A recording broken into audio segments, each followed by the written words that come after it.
Welcome to some very famous people you've never really heard of. Bite-sized biographies of the famous, the infamous, and the quirky in less than an hour. My name is Philip D. Gibbons, and there is more information about me, this podcast, and a bibliography at someveryfamouspeople.com. There are also photographs of many of the individuals and items mentioned in this podcast. At the conclusion of Part 2 of this presentation, there will be additional suggestions concerning further information about today's subject, Howard Carter, and the treasure of Tutankhamen's tomb.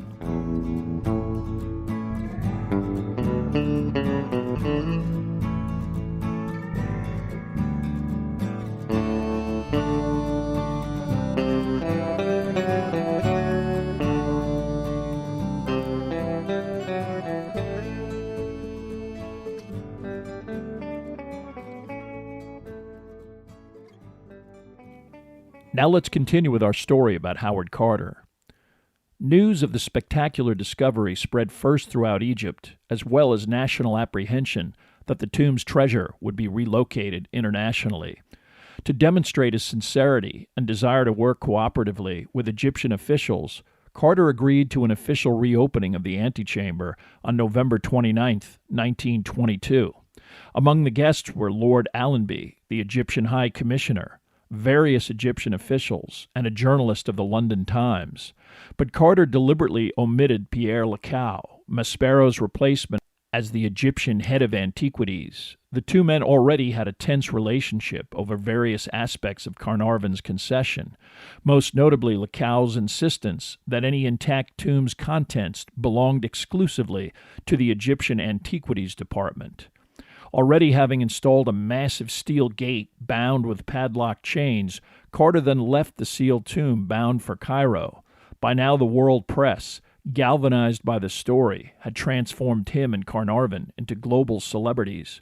But, unlike other archaeologists who might have been influenced by this attention and impatiently removed the tomb's contents in haste, Carter remained intent on a thorough and detailed process that painstakingly documented and attempted to preserve the ancient contents, many of the tomb's objects, especially cloth, incredibly atmospherically sensitive and fragile. He also understood that he could not handle this process alone. Upon receiving a congratulatory wire from the head of the Egyptian collection at the Metropolitan Museum in New York City, Carter requested the services of the museum's Harry Burton, a renowned art photographer, a request that was granted. Various other Metropolitan-affiliated individuals, already involved in other Egyptian excavations, also joined the team, including Arthur Mace, who would co-author Carter's account of the discovery. The group also had its own chemist, Alfred Lucas, typical of Carter's desire to take advantage of access to uniquely preserved samples of both an Egyptian mummy and intact objects of art.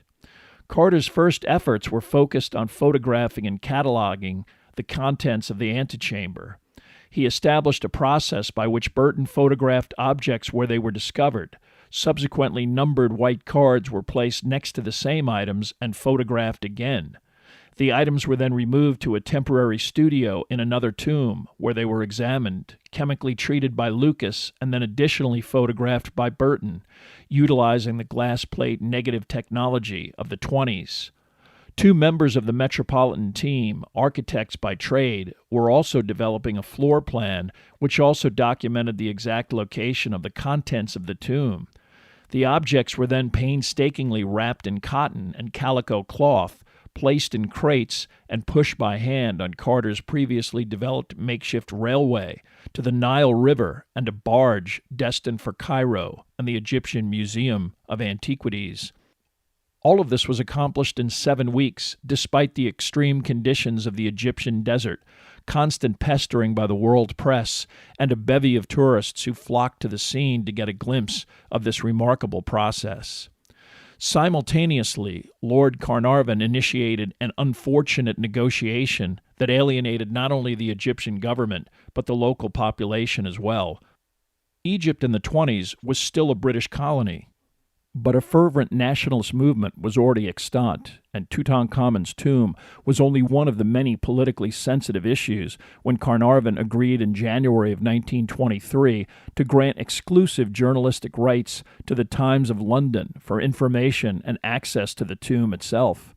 The discovery of the tomb was a media sensation, and this exclusivity sent howls of outrage throughout the native political and social hierarchy of the country, just another example of arrogant colonialism.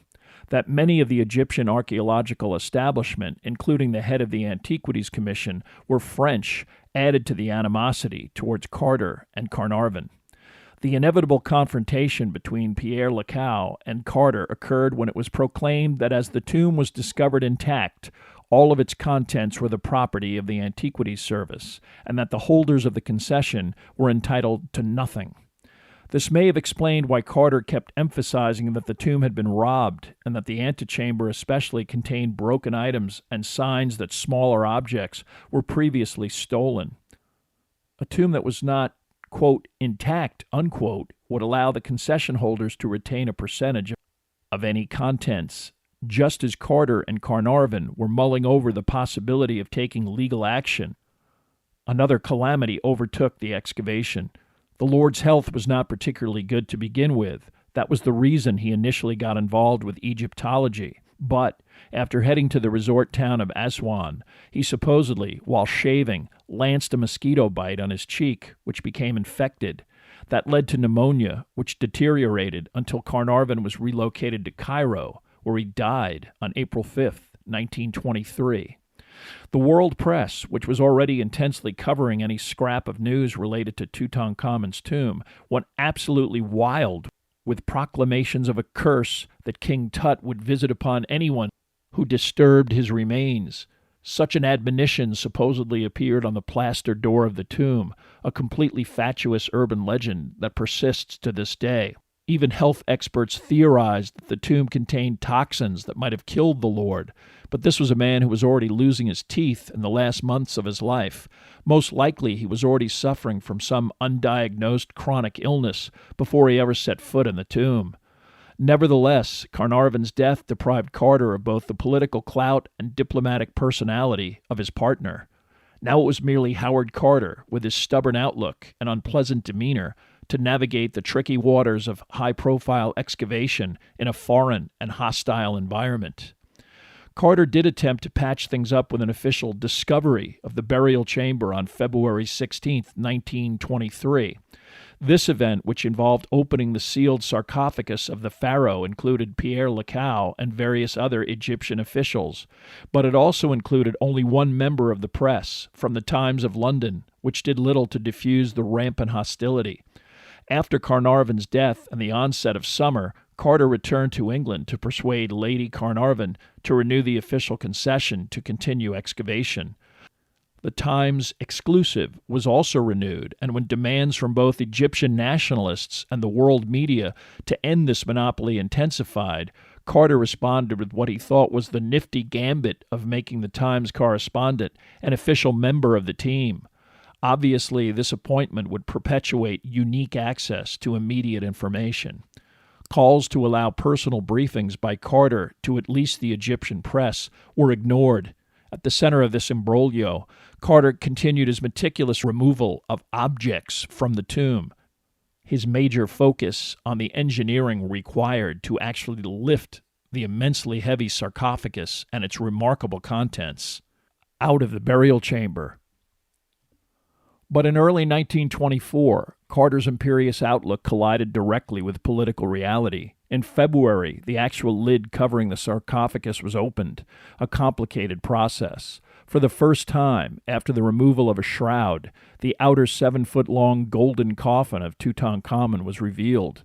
This sight was so mesmerizing, Carter decided that the wives of the excavation team should be treated to a visit, allowing them to view the remarkable bejeweled and decorated wooden exterior case that surrounded Tutankhamun's mummified body. This despite Carter's refusal to allow any access to the press or public. When this came to the attention of the Egyptian government's Minister of Public Works, he officially canceled the event. Carter responded by chaining the entrance to the tomb, after literally leaving the sarcophagus lid hanging by ropes in the burial chamber's interior.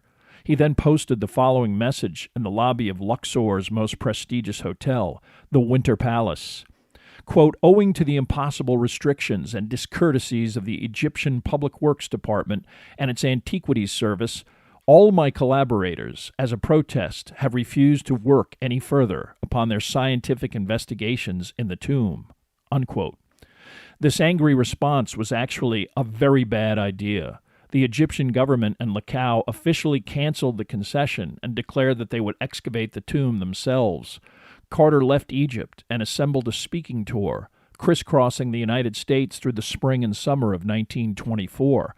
The public response was overwhelming, with halls in various cities of the Northeast and Midwest jammed to capacity. In Detroit, Henry Ford was in attendance, and in Washington, D.C., Carter privately updated President Calvin Coolidge, who requested a private lecture. The archaeologist concluded his American tour with an honorary degree from Yale University on June 18, 1924. Speaking engagements throughout Great Britain were arranged upon Carter's return, also a dazzling success. Howard Carter was now a world-famous celebrity. But back in Egypt, more controversy swirled around the tomb. When Egyptian authorities examined the storage and workshop areas that Carter and his team utilized, they found a painted wooden bust of Tutankhamun emerging from a lotus blossom. This pricelessly unique object was packed in a crate and had all of the appearances of potential removal from the country. Although the location and condition of the bust was explained away as not yet fully processed and registered, luckily for Carter, any potential embarrassment and fallout was minimized when the British commander-in-chief of the Egyptian army, Sir Lee Stack, was assassinated by nationalist sympathizers on November 19th. The British government used this development to strengthen its military hold over Egypt and to impose protections for foreign investors and interests. Carter was able to reinstate himself as the head of the excavation by obtaining a renewal of Lady Carnarvon's concession, but he was forced to accept certain conditions. The Times could not monopolize access to the tomb, and the concession holders officially had to relinquish any claims to the tomb's contents. Although the Egyptian government would have wished to avoid Carter's return, truthfully, he was one of the few individuals, both able and willing, to continue the exhausting and tedious process of removing and documenting Tutankhamun's treasure. The tomb itself was a much smaller structure than most Egyptian rulers' tombs. This was probably due to the relative obscurity of Tutankhamun himself, or perhaps his unexpected death at a young age. The son of Akhenaten, Tutankhamun originally took the name of Tutankhaten. This stemmed from his father, originally Amenhotep IV, changing his name to Akhenaten, the result of the pharaoh radically decreeing a new religion in Egypt, Atenism, the worship of the sun as symbolized by the disk known as Aten. This set of beliefs replaced the long-established polytheism of Egyptian culture. Akhenaten also attempted to shift the capital away from Thebes to present-day Amarna, Thebes associated with the Egyptian deity Amun. These changes were controversial, and as soon as Akhenaten died, the gradual restoration of polytheism began. After the brief reign of two successors to Akhenaten, Tutankhamun assumed the throne, probably at the age of 9. As he lived in the 14th century B.C., most of what is discussed about his life and reign are theoretical conjecture. Because of his youth, the actual administration of Egypt was handled by an officeholder known as a vizier, and during Tutankhamun's reign, 2 individuals were responsible for the northern and southern regions of the country. To transform the state back to polytheism, the pharaoh changed his name from Tutankhaten to Tutankhamun. Upon his ascendance, he married the teenage Akhenaten, the daughter of his father and his father's official wife, as opposed to the ruler's many mistresses, Nefertiti. Tutankhamun's biological mother has never been identified, but Akhenaten was at the very least his half-sister, this incestuous arrangement not uncommon in ancient Egyptian hierarchy. Despite their youth, the royal couple conceived 2 children, daughters that were stillborn. Other than his domestic background and restoration of the state religion, most of the remaining analysis of Tutankhamun revolves around his health and death. As his mummy was thoroughly autopsied, X-rayed, CT scanned, and even subjected to DNA analysis, various ailments were posited, including Marfan syndrome, scoliosis, a clubbed foot, a fractured leg, and even malaria. That is one of the possible causes of his death between the ages of 18 and 19. A popular theory that circulated for much of the 20th century was that a supposed skull fracture, revealed by X-ray, indicated death by a blunt force trauma, ultimately disproved and proven to be damage caused by the contemporary removal of the mummy's shroud. Unlike the much larger and intricate tombs of other pharaohs, it is believed that the sudden death of Tutankhamun precipitated his burial in a hastily built, or even a repository, not originally meant for this purpose.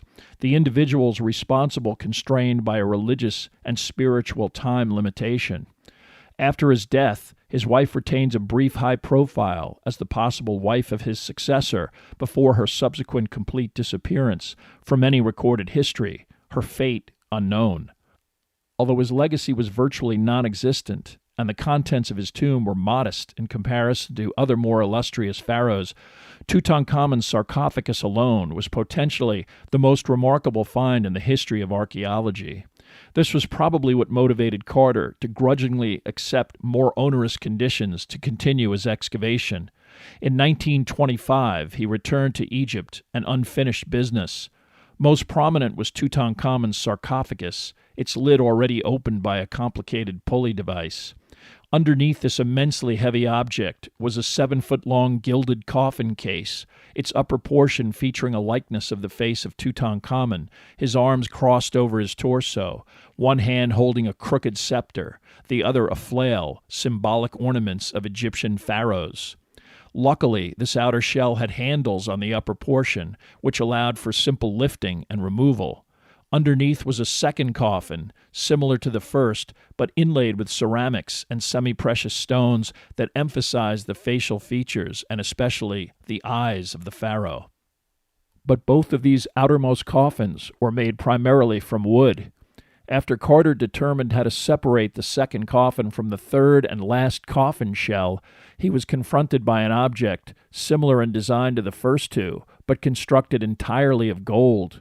It weighed over 800 pounds and contained the mummy itself. Inlaid semi-precious materials colorfully delineated the facial features, ceremonial beard, and vulture and cobra festooned crown of Tutankhamun. When Carter opened the lid, he gazed upon the mummy itself, wrapped elaborately in banded cloth. Most remarkable of all was the funeral mask, a kind of helmet that fit over Tutankhamun's head and upper torso, the pharaoh's face and headdress elaborately depicted with colorfully inlaid materials on a base of solid gold. Although the excavators were awestruck by these objects, their impact was dulled somewhat by the presence of congealed embalming fluids that were copiously dumped on the mummy as part of the preservation process. This material inadvertently became an epoxy-like substance that effectively bound the third coffin together with the mummy and mask itself. After removing the entire third coffin and its contents to his nearby workshop and subjecting it to extreme desert heat, this material melted somewhat, but still did not allow separation. Although the possibility that the mummy itself might be seriously damaged or destroyed in the process of removing it from its surrounding ornaments, Carter was ultimately left with no choice but to forcibly extract both the mummy and its ceremonial mask that was stuck in place as if encased by cement. The lower body of the king was unwrapped, the surrounding materials so corroded that despite Carter, his chemist Lucas, and a professor of anatomy, Douglas Derry's, best efforts, these wrappings essentially deteriorated. From head to foot, Tutankhamun was adorned with various decorative items and jewelry. His feet were fitted with golden sandals, his midsection adorned with a golden skirt-like garment, as well as a gilded dagger with an iron blade, still glinting after 3,000 years, and among a few other items in the tomb, the oldest examples of iron ever found in Egypt. The arms contained numerous bracelets, the hands elaborately wrapped and also adorned with numerous pieces of jewelry. 143 items were removed from Tutankhamun's body, many from the elaborate wrappings that covered the actual corpse itself, which, although mummified, was quite brittle and decayed. Much of the skeletal remains had to be removed with a hammer and chisel, these items so attached to the outer coffin. The team performing this makeshift autopsy had no choice but to finally use heated knives to separate the head from its golden mask, the last task of the process.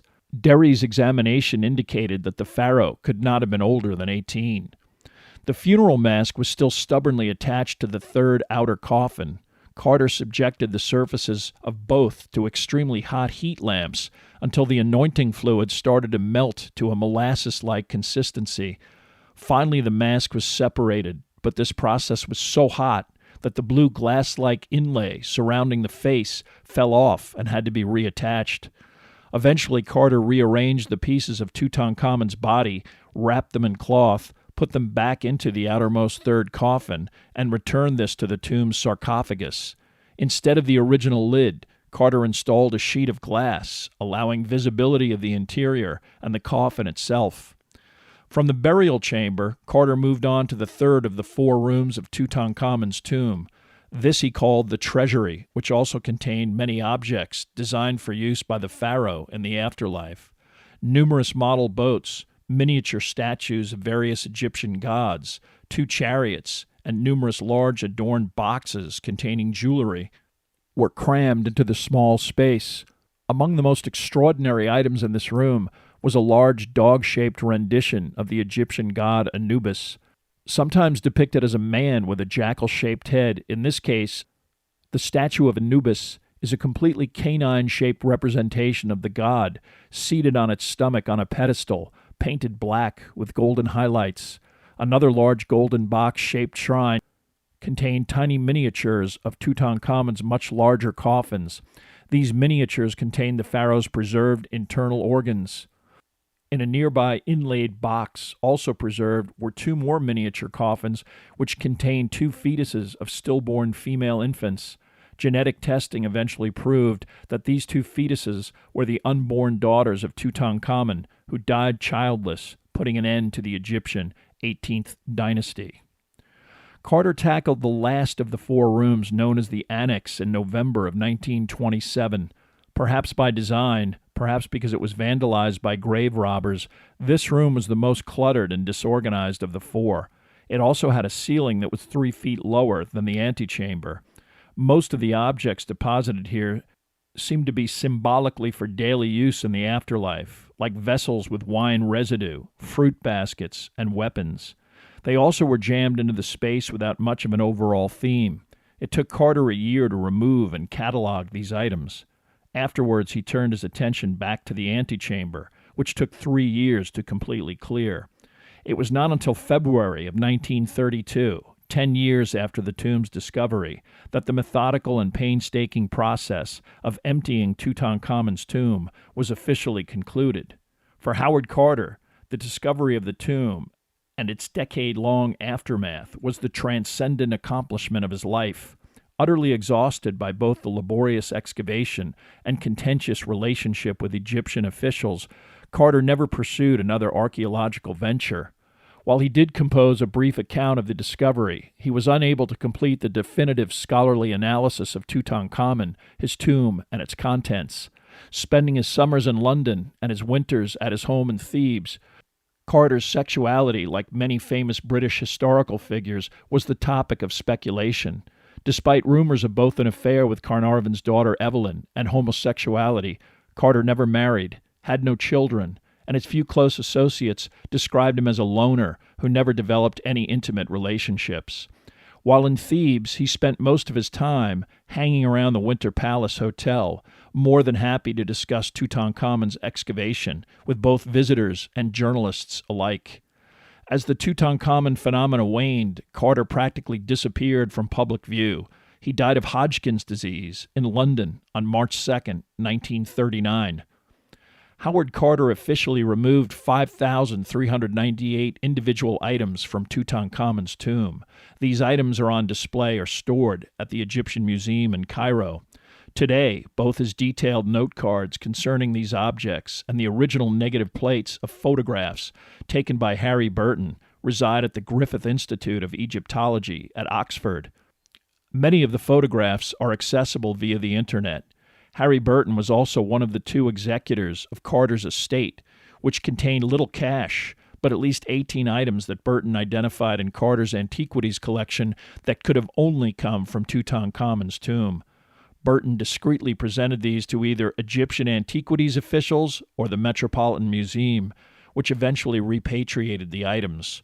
Over time, other items have appeared in the Metropolitan, the Louvre, and various other prominent museums that are suspected of emanating from Tutankhamun's tomb. As he was paid nothing by the Egyptian government, behind the scenes, Carter spent a great deal of time serving as a dealer of antiquities to individuals all over the world. It is not unlikely that some of his sales were of items surreptitiously removed from the tomb. Officially, Lord Carnarvon's estate, which litigated mightily for a share of the treasures of Tutankhamun's tomb, ultimately settled for approximately £35,000 paid by the Egyptian government as compensation for the Lord's expenses. Carnarvon was buried on the 5,000-acre grounds of Highclere Castle. His family remained prominent members of the British social scene. His grandson, the 7th Earl of Carnarvon, spent over 30 years as Queen Elizabeth's horse racing manager. Nicknamed Porchy from another title of Lord Porchester, his extraordinarily close relationship with the Queen generated speculation that was not diminished by his character's appearance in the recent television series The Crown. When he died suddenly in 2001, the current 8th Lord of Carnarvon inherited both the title and Highclere Castle itself. At the time, this was a mixed blessing, the roof of the castle requiring massive renovation. The Earl decided to display his collection of antiquities as part of an exhibit on the discovery of Tutankhamun's tomb. While this generated some income, Highclere Castle continued to deteriorate, with collapsed ceilings and extensive water damage prompting the Earl's family to relocate to a smaller house on the grounds. Searching for any avenue for the estimated £12 million required for the estate's basic renovation, Carnarvon agreed to allow filming using the castle as a backdrop for a new television series about an upper-crust British family. Once again, Highclere Castle was the seat of a different kind of international sensation as the mythical Downton Abbey. The castle, today a major tourist destination that draws throngs of people from all over the world, eventually allowing the current Earl of Carnarvon to return to the home of his illustrious ancestor.